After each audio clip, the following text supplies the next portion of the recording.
నమస్తే, నేను సిరి. తెలంగాణలో బీఆర్ఎస్ లొల్లి అంటే ఆ పార్టీలోనే ఇద్దరు నాయకులు అంటే నోటికి ఎంతొస్తంత మాట్లాడుకున్నవైనా మనం చూసినాం. అయితే ఇప్పుడు మళ్ళీ కూడా కేసీఆర్ ఒక కొత్త ఇదిని తీసుకోవడం రావడం జరిగింది. ఏంటంటే ఆంధ్ర నాయకులకి స్వాగతం పలుకుతున్నట్టు కేసీఆర్ వ్యాఖ్యలైతే ఉన్నాయి. మరి ఏంటి అసలు అరకపూడి గాంధీ, పాడి కౌశిక్ రెడ్డి మధ్యలో జరిగిన వివాదం ఏంటి? మళ్ళీ ఇప్పుడు ఆంధ్ర తెలంగాణ లొల్లెందుకు తెర మీదకి వచ్చింది? అసలు ఏం జరుగుతుంది తెలంగాణలో బీఆర్ఎస్ పార్టీలో అనేది మనకి వివరించడానికి మనతో పాటు ఉన్నారు ప్రముఖ రాజకీయ విశ్లేషకులు కిల్లర్ నాగార్జున గారు. నమస్కారం సార్. నమస్తే.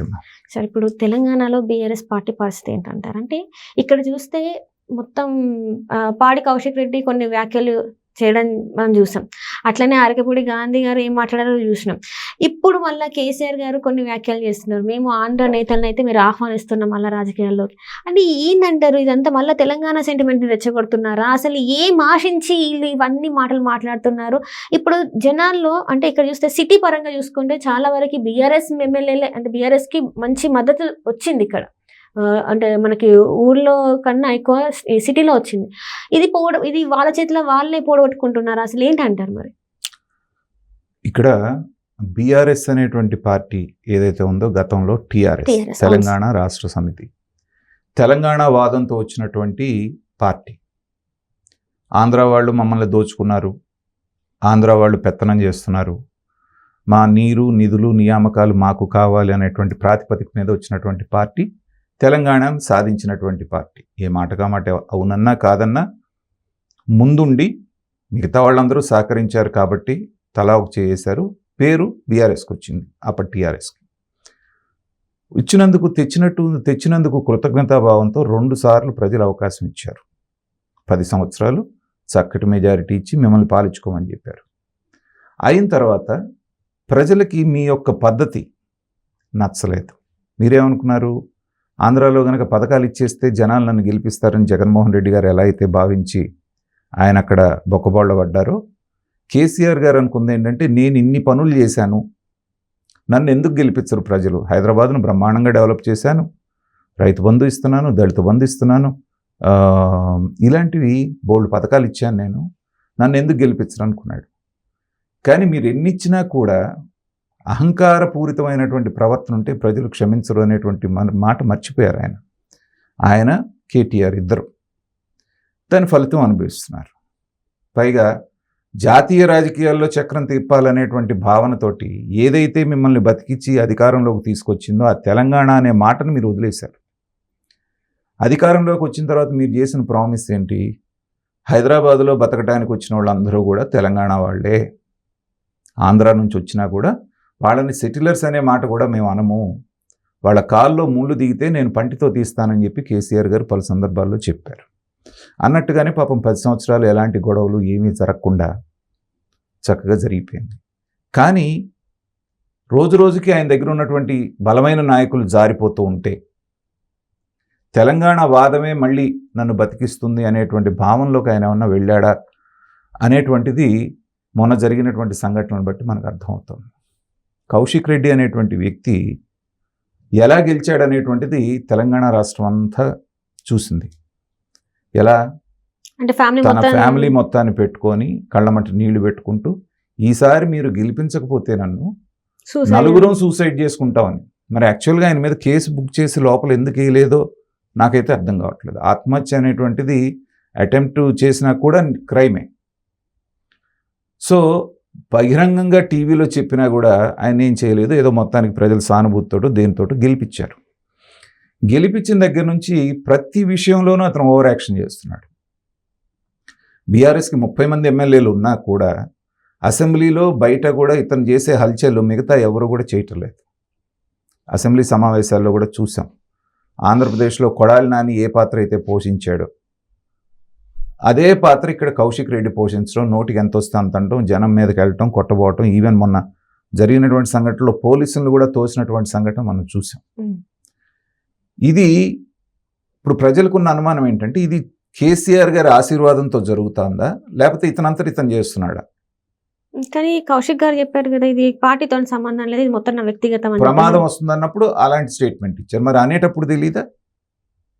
గాంధీ అనేటువంటి వ్యక్తి ఇక్కడే ఆయన చేసిన వ్యాపారాలు చేసుకుంది, పైకి వచ్చింది.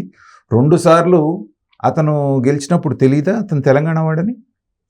తెలుగుదేశంలో గెలిచిన తర్వాత మీ పార్టీలోకి తీసుకుంటున్నప్పుడు తెలీదా అతను ఆంధ్ర వాడని? అప్పుడు మాత్రం మీకు ముద్దు. అతను విప్పును కూడా చేశారు కదా మీ దాంట్లో.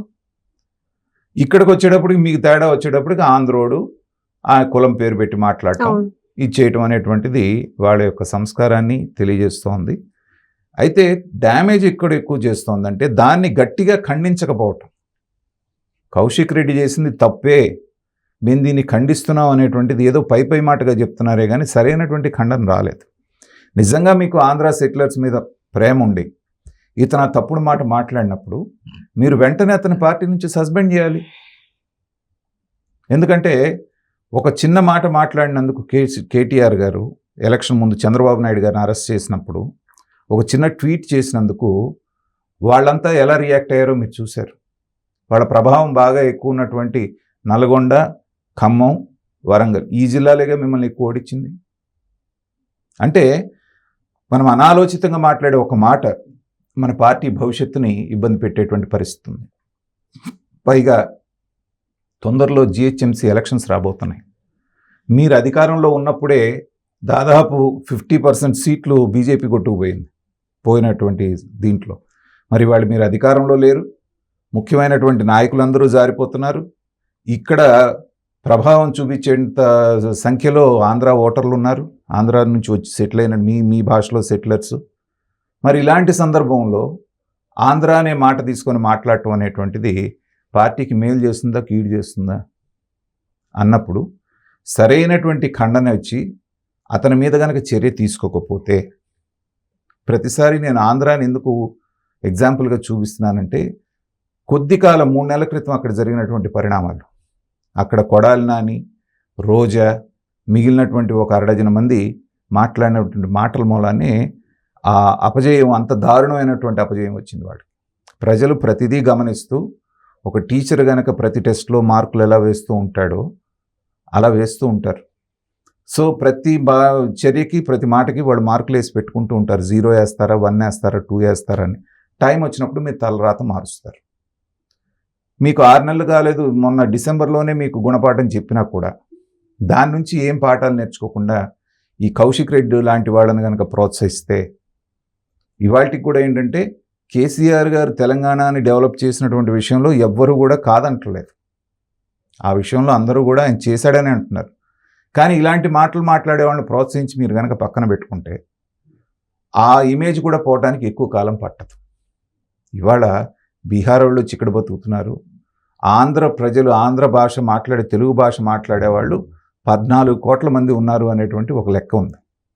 14 కోట్ల మందిలో తెలంగాణలో ఒక 4 కోట్లు ఉన్నారు, ఆంధ్రాలో ఒక 5 కోట్లు ఉన్నారు. మొత్తం 9 కోట్లు, 9.5 కోట్లు ఉంటే మిగతా వాళ్ళందరూ ఎక్కడున్నారు?